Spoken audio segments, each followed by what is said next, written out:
हर इंसान की ज़िंदगी में अपना कोई ना कोई ऑब्जेक्टिव होता है, कोई मकसद होता है। उस मकसद को हासिल करने के लिए जब वो चल पड़ता है तो उसे कोई ना कोई प्रॉब्लम को फेस करना पड़ता है। और वो लोग जो अपनी प्रॉब्लम्स को फेस करना जानते हैं, they are the real heroes of their life. वही लोग अपने ऑब्जेक्टिव को, अपने मकसद को हासिल कर पाते हैं। और वो लोग जो अपनी प्रॉब्लम से डर के पीछे हट जाते हैं, वो कभी भी अपने मकसद को हासिल नहीं कर पाएंगे।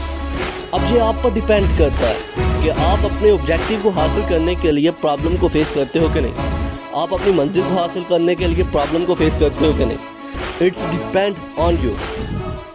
That's it.